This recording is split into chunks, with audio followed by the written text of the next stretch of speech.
할렐루야. 다 같이 한번 해보시겠습니다. 말씀의 제목입니다.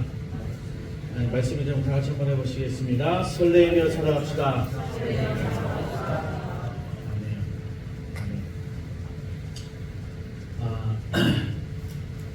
이런 질문을 받아보신 적이 있을게요. 아마 다 받아보셨을 거예요. 심각한 질문은 아니고요. 왜 사세요? 뭐 교회를 다니는 사람이고 안 다니는 사람이고 사람들이 물어봅니다. 왜 사니? 왜 사세요? 여러분 뭐라고 대답하십니까? 누가 한번 대답해 보시겠어요? 왜 사세요? 못 죽어서 사시나요? 세상 사람들은 흔히 이렇게 표현하기도 합니다. 먹고 살기 위해서 산다. 정말 살기 위해서 먹는다. 그런 표현을 합니다. 이건 뭐 불가피성을 표현하는 표현이에요. 살아가는데 뭐 방금 표현하신 것처럼 죽지 못해서 불가피성. 그죠? 피하고 싶어도 피할 수 없는, 하고 싶지 않아도 해야 되는 그런 불가피성을 나타내고 있는 거죠. 어쩔 수 없이 살아가야 되는 인생. 여러분 그러시나요? 어쩔 수 없이 살아가시나요? 그렇게 된다면 참 하루하루가 번태스럽고 괴로울 것 같아요. 그러나 우리 믿는 그리스도인들은, 하나님을 믿는 그리스도인들은, 예수 그리스도를 믿는 그리스도인들은 그것이 전부가 아닙니다. 오늘 시편의 기자가 얘기하고 있어요. 오늘 성경 말씀 읽었습니다. 성경 말씀에서 주의 궁정에서 하루가 다른 곳에서의 천날보다 낫다. 그리스도를 모르고 하나님을 모르고 믿지 않는 자로 천날 사는 것보다, 오래오래 사는 것보다 그리스도인으로서, 하나님의 자녀로서, 하나님의 백성으로서 살아가는 것이 더 낫다. 그것이 정작 하루라도. 이게 바로 구원받은 사람의 삶을 표현하는 표현 방식인 것 같아요. 삶을 표현한다. 바로 우리가 왜 사니? 라고 질문을 받을 때 고백할 수 있는 그런 고백이 바로 그리스도인으로서 살아간다 라고 고백할 수 있는 우리가 되길 간절히 소망합니다. 우리 옆 사람에게 이렇게 인사 한번 해보실게요. 그리스도인으로서 살아갑니다. 여러분 여행이 즐거울 때가 있어요. 즐거워요. 여행은 즐겁죠. 좋은 곳에 가고 처음 가보는 곳에 가고 그런 여행이 주는 즐거움이 있어요. 근데 어디 가냐보다 중요한 게 있어요. 뭐예요? 누구와 가느냐가 중요해요. 누구와 가느냐. 제가 인도 선교사로 있을 때 여행객들을 많이 만나요. 한국에서 뭐 여행객들 친구들끼리, 뭐 동료들끼리, 연인끼리 여행을 많이 오더라고요. 그래서 어쩔 때는 뭐 뜬금없이 어떻게 제 연락처를 알았는지 연락이 지나가는 여행객인데 하룻밤 재워달라고 요청을 해서 재워준 적도 있어요. 근데 그 여행객들이 기분 좋게 출발했다가 중간에 갈라서요. 너는 너가 원하는 대로 가고 난 내가 가고 싶은 대로 가고. 마음이 맞지 않으니까 투닥투닥 거리면서 같이 다니는 게 영 불편한 거예요. 한국에 있을 때는 정말 처음부터 끝까지 사이 좋게 지낼 것 같은데 정작 여행을 출발해서 지내다 보니까 안 맞는 거예요.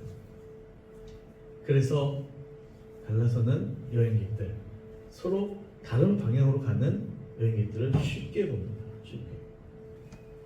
아름다운 풍경을 보고 좋은 곳에 가고 신기한 것을 경험하면서 다니는 여행도 중요하지만 더 중요한 것은 마음 맞는 사람과 즐겁게 다닐 수 있는 사람과 동행하는 것이 더 중요하다는 겁니다. 우리 인생의 특징이 바로 동행이에요. 동행은 필수입니다. 필수. 혼자 갈 수 있는 인생은 아무도 없어요. 지금까지 혼자 살아오신 분 계시나요? 없을 겁니다. 태어나면서부터 부모님과 동행합니다.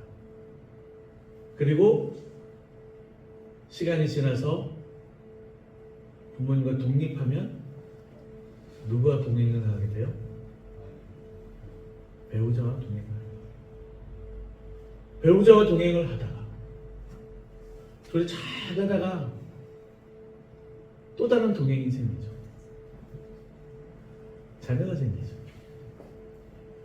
그렇게 동행하다가 동행의 끝에는 결국엔 사별이란 헤어짐이죠. 동행에는 두 가지 종류가 있습니다. 뭐가 있을까요? 어떤 종류가 두 가지로 나눠질까요? 바로 육적인 동행이 있고 영적인 동행이 있습니다.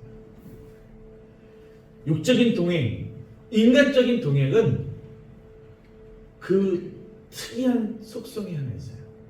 바로 가변성을 가지고 있습니다. 육적인 동행은 영원하지 않다라는 거예요. 변한다라는 거예요. 변할 수밖에 없는, 변하게 되는 것이 육적인 동행입니다. 기뻤던 관계가 불편한 관계가, 믿었던 관계가 믿지 못하는 불신의 관계가, 배려하던 관계가 이기적인 관계로 바뀌고, 화목했던 관계가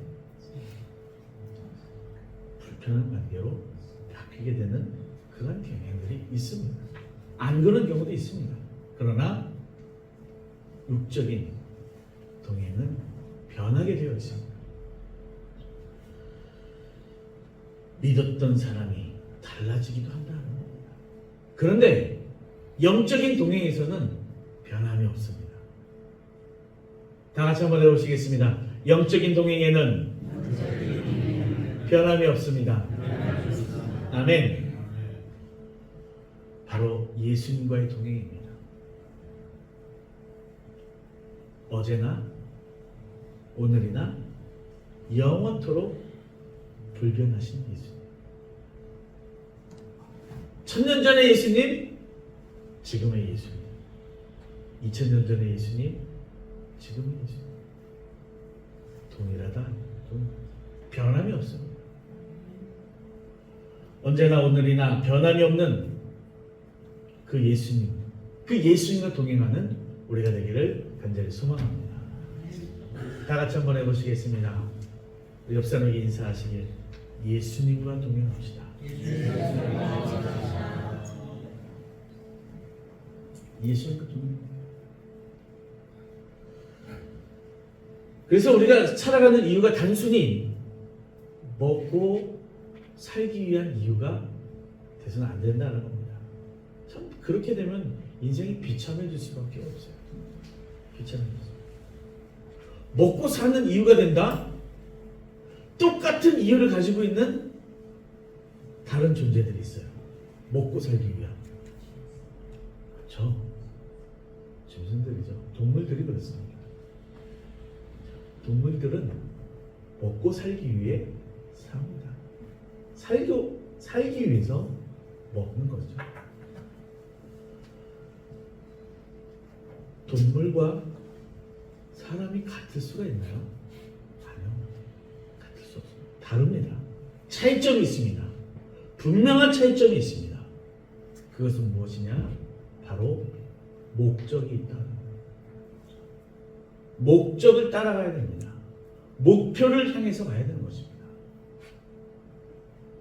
다 같이 한번 해보시겠습니다. 목적을 따라갑시다. 목표를 향해 갑시다. 인간의 목적과 동물의 목적은 분명히 차별이 있습니다. 차이가 있습니다. 결코 같을 수가 없습니다. 인간이 다른 피조물들과 특별히 다른 점은 바로 목적이 주어진다. 목적이 주어진다.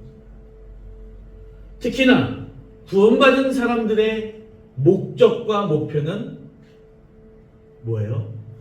천국이에요. 우리 옆 사람에게 이렇게 한번 인사해 보실까요? 천국에서 봅시다. 오해하지 마세요. 죽고 봅시다 그러는데 나중에 죽고 봅시다. 저거나가 아니에요.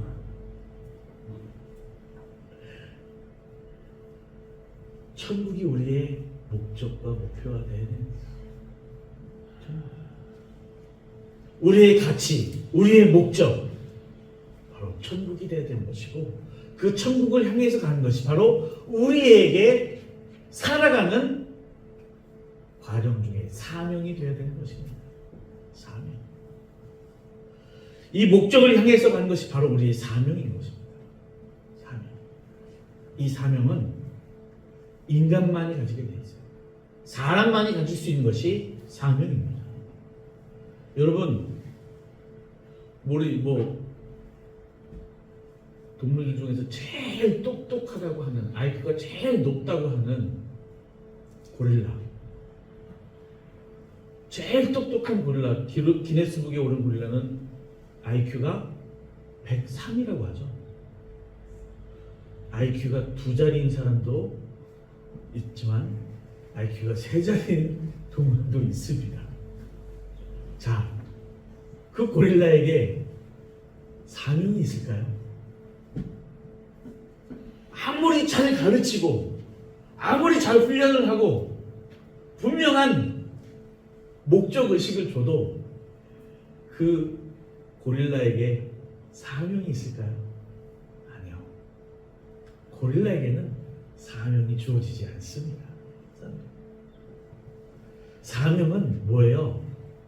우리가 목숨을 다해서 지켜야 되는 거예요. 지켜야.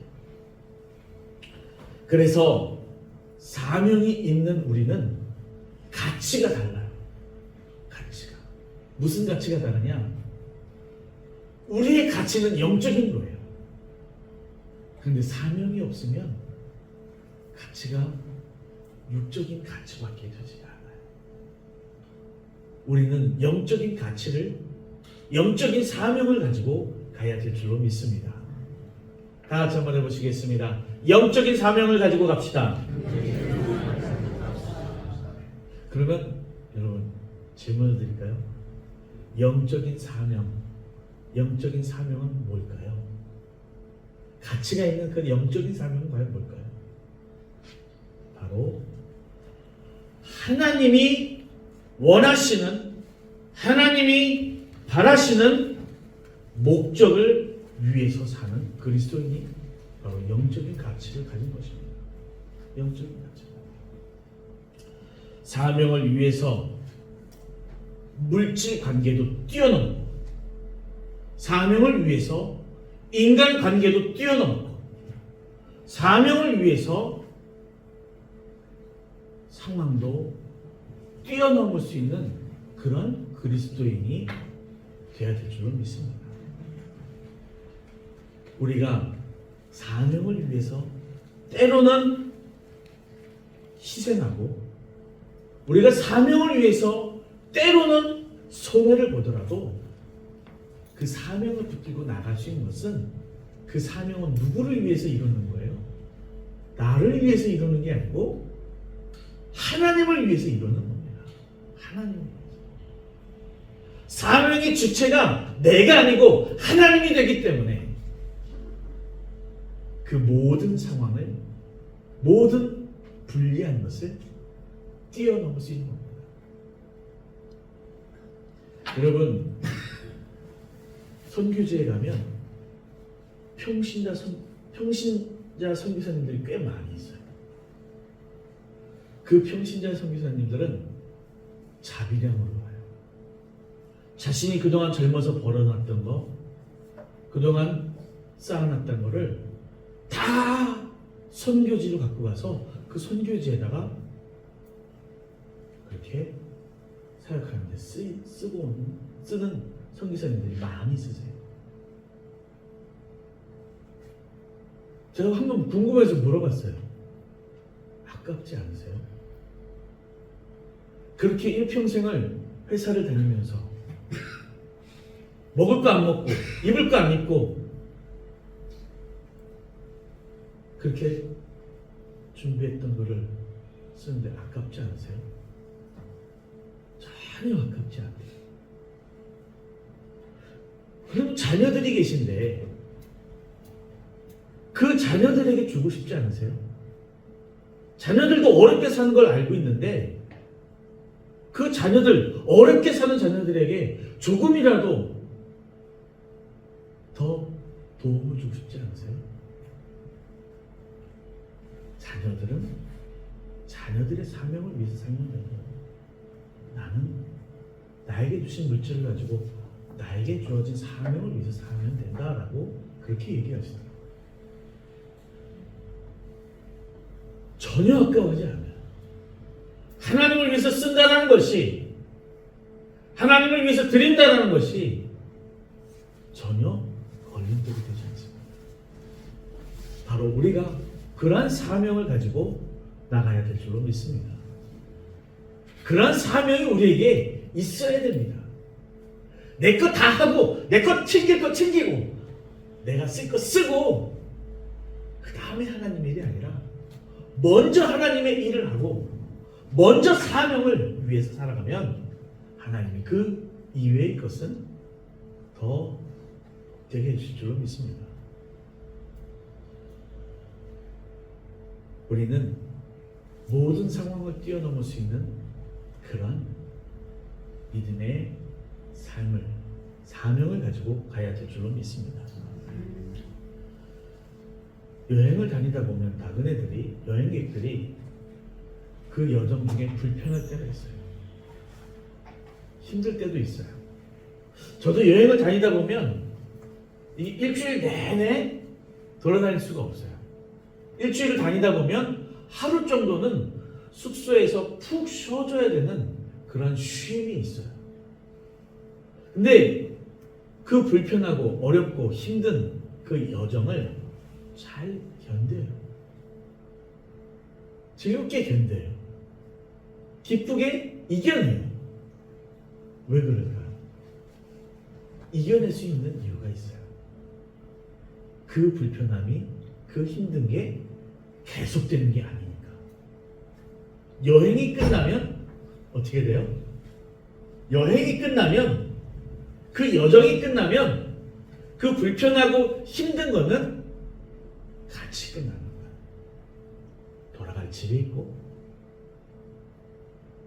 기다리는 가족이 있고, 여행은 잠깐. 그런데 우리가 흔히 얘기하죠. 인생은 무슨 길? 나그네 길이라고 표현하죠. 우리가 이 땅에서 살면은 뭐 요즘엔 100세 시대라고 하죠. 100세 시대. 100세 가까이 삽니다. 넘어가시는 분들도 많아요. 그런데 그 100세 시대가 전부가 아니라 이 100세 시대가 끝나면 영원히 살아야 될, 영원히 거하게 될 천국이 있다는, 본향이 있다는 본향. 이 사실을 우리가 잊지 말아야 됩니다. 때로는 살아가는 사람들 보면 이런 사람들이 있어요. 이 땅이 전부인 것처럼 사는 사람. 불신자들이 그렇죠. 이 땅에서 삶이, 이 땅에서 생활이, 이 땅에서의 모든 것이 전부라고 여기는 사람. 그래서 흔히 말해 모든 것을 이 땅에서 삶을 위해서 다 쏟아붓는 그런 인생들. 근데 분명한 것은 이 땅에서 삶이 전부가 아니다라는 겁니다. 전부가 아니다. 반드시 돌아갈 본향이 기다리고 있다. 근데 그 본향은 둘로 나눠지죠. 천국과 지옥. 어떤 본향이 기다리고 있나요? 우리에게는 천국이 기다리고 있습니다. 천국이 기다리는 사람이 있고 지옥이 기다리는 사람이 있고, 우리는 천국을 향해서 갈 수 있는, 천국을 바라보고 가는, 사명을 붙잡고 나가는 우리가 되기를 간절히 소망합니다. 분명히 아시죠? 알고 계신 거예요. 근데 그 알고 계신 곳을 바라봐야 됩니다. 늘 바라보고 가야 됩니다. 여러분, 운전할 때, 저 가끔 이제 저희 아내한테 야단 맞을 때가 있어요. 운전할 때 한눈 판다고. 야단 맞을만 하죠? 한눈 판다고. 운전할 땐 절대 한눈 팔면 안 되죠. 앞만 봐야 돼요. 한눈 팔면 무슨 일이 일어나요? 사고 나요. 뭐 간단하게 접촉사고 정도 난다면 다행이지만, 한눈 팔다가 크게 사고 나면 목숨을 잃을 수도 있습니다. 마찬가지예요. 운전처럼 천국을 향해서 가는 우리가, 사명을 가지고 살아가는 우리가 한눈 팔면 안 돼요. 우리 옆 사람에게 인사하겠습니다. 이렇게 인사할게요. 한눈 팔지 맙시다.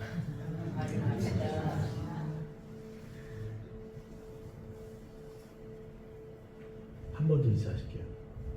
절대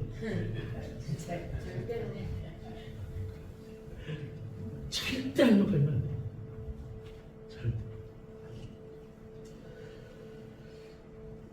우리가 영원할 것 같은, 우리가 전부일 것 같은 이 육신의 삶은, 이 땅에서 삶은 끝이 있습니다.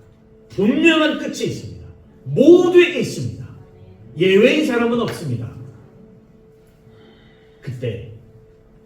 그때 우리는 말씀을 기억해야 됩니다. 고린도후서 5장 1절 말씀 이렇게 고백합니다. 만일 땅에 있는 우리의 장막집이 무너지면 하나님께서 지으신 집, 곧 손으로 지은 것이 아니요 하늘에 있는 영원한 집이 우리에게 있는 줄 아나니.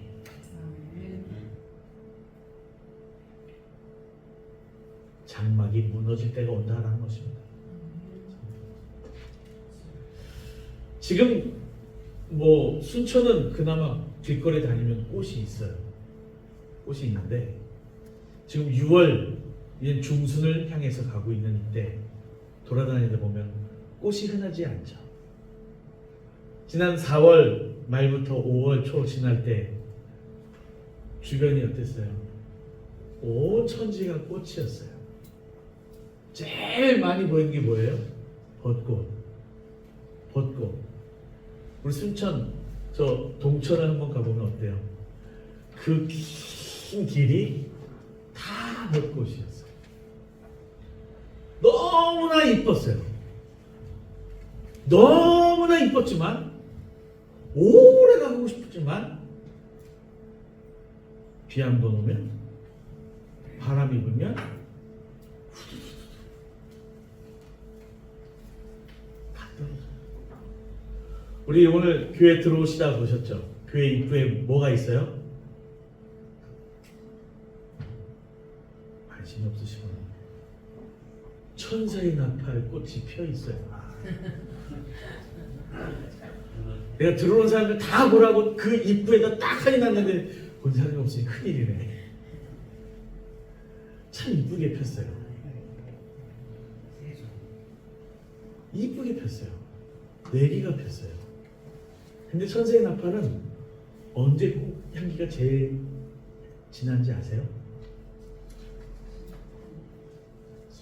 천세의 나팔꽃은 해 질녘쯤에 꽃향기가 굉장히 강해져요. 자, 저 향기 굉장히 좋아요. 며칠이나 갈까요? 언젠간 저 꽃도 또 떨어집니다. 이쁘게 펴있는 저 꽃도 며칠이면 떨어지고 시들어옵니다.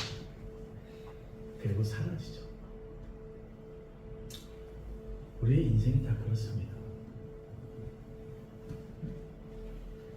다 시듭니다. 그리고 떨어집니다.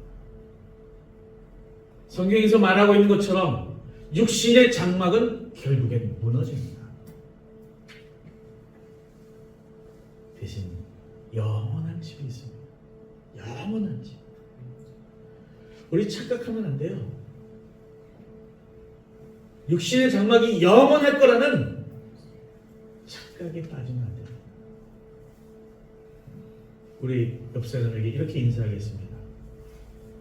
착각에서 깨십시오.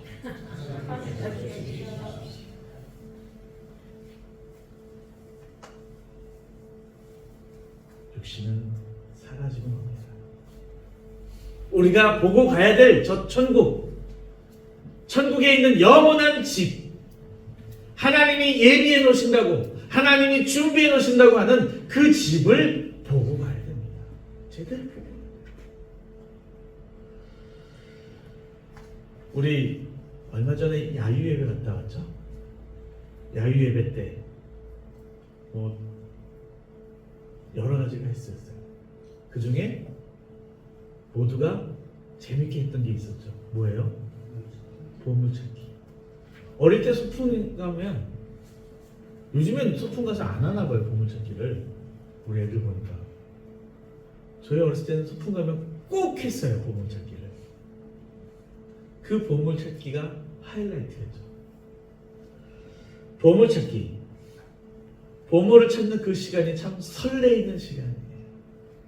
보물을 찾는 그 시간이 참 기다려지는 시간이에요. 그리고 준비 땅 하면 애들이 와 흩어지죠. 다 흩어져서 보물을 찾고 돌아옵니다. 잘 찾는 아이들은 몇 개씩 찾고, 못 찾는 아이들은 하나도 못 찾고 오는 아이들이 있어요. 저는 보물을 잘 못 찾았어요. 빈손으로 올 때가 많았어요. 우리의 삶 속에 분명히 보물이 있습니다. 보물.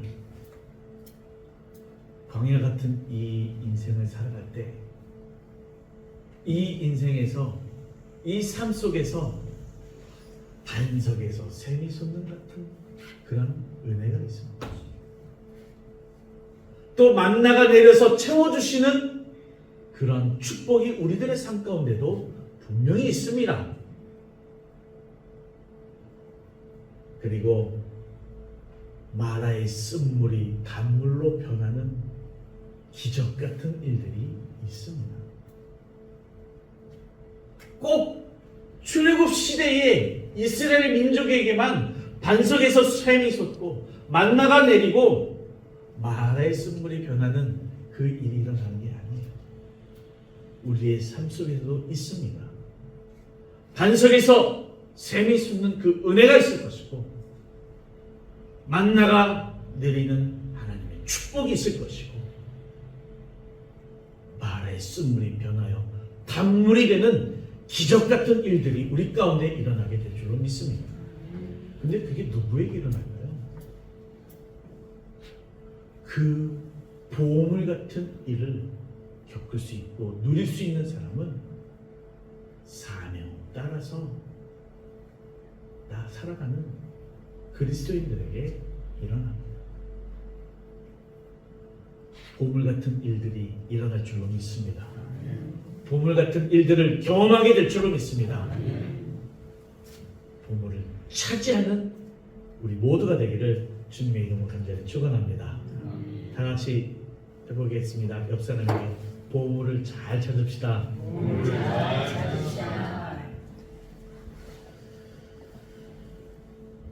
어두울수록 밤이 어두울수록 밤하늘의 별은 많이 보여요. 여러분 은하수 보신 분, 최근에 은하수 보신 분 계세요? 안 보이죠? 하늘이 오염이 돼서 은하수가 안 보여요. 근데 저는 뭐 요즘은 아니지만 인도에 살 때 은하수를 봤어요. 은하수도 하나의 은하수가 아니라 이쪽부터 해서 저쪽 끝까지 이어지는 은하수 띠를 한번 봤어요. 와, 하늘의 별이 쏟아져가지고 제 얼굴로 떨어질 것 같은 그 별. 어디에서 봤냐면 인도 사막에서 봤어요. 불빛이 하나도 없는, 달도 없는 깜깜한 밤에 그 찬란하게 빛나는 그 은하수, 그 별. 우리는 그 찬란하게 빛나는 사명의 빛을 비춰야 될 줄 믿습니다. 사실 지금 우리가 살아가고 있는 이 시대가 어둠의 시대라고 얘기해도 과언이 아닐 것 같아요. 제가 설교 준비를 하다가 여러 가지 사건 기록을 좀 보다가 지존파 기록을 좀 봤어요. 기억나시나요? 지존파. 무참히 납치해서 살해하고 유기하고 태우는 그 사람. 그러한 일들 그뿐인가요? 최근에 일어난 살인 사건들도 있죠. 그뿐인가요? 사고도 얼마나 많아요. 희망의 빛이 안 보여요. 근데 우리는 우리가 사명의 빛이 되어야 될 줄로 믿습니다. 우리가 희망의 빛이 되어야 될 줄로 믿습니다. 내가 그리스도인으로서 이 어두운 세상에서 빛이 되어 살아가야 될 줄로 믿습니다. 내가 빛이 되기 위해선 하나만 하면 돼요. 하나만 하면 됩니다. 말씀드렸듯이 사명을 붙들고 가면 됩니다. 사명. 여러분, 하늘의 별의 빛이 새로 생기기도 하고 그 별이 사라지기도 하죠. 사라지는 별들은 뭐예요? 그 별의 사명을 다했을 때 사라집니다. 그 별의 생명, 수명을 다하면 하늘의 별도 사라집니다. 찬란하게 빛나던 별이 사라지는 것처럼 우리도 이 땅에서 찬란하게 그리스도인으로서 빛을 비추고 살아가다가 이 땅에서는 사라지고 다시 저 천국에서 빛나는 영광스러운 존재로 살아가는 우리가 되기를 간절히 소망합니다. 말씀드렸듯이 하나입니다. 사명. 아까 사명은 뭐라고 그랬죠? 누구에게 주어진다고 했죠? 하나님의 목적을 이루는 사람. 하나님의 목적을 이루기 위해서 살아가는 사람. 그러한 사람이 바로 사명이 빛나게 될 줄로 믿습니다. 오늘 말씀의 제목, 설레면서 살아갈 수 있는 방법, 바로 하나님의 목적을 이루기 위해서 살아가고 하나님의 목적을 이루기 위해서 사명 따라 살아가면 그 삶이 설레이는 삶이 될 줄로 믿습니다. 천국을 보고 가기 때문에, 하나님 보고 가기 때문에, 사명 따라 가기 때문에 바로 설레이는 삶이 될 줄로 믿습니다. 나이가 많고 적고 상관없습니다. 온전히 이 함께 모두가 설레면서 살아가는 그런 은혜의 삶이 되기를 주님의 이름으로 축원합니다.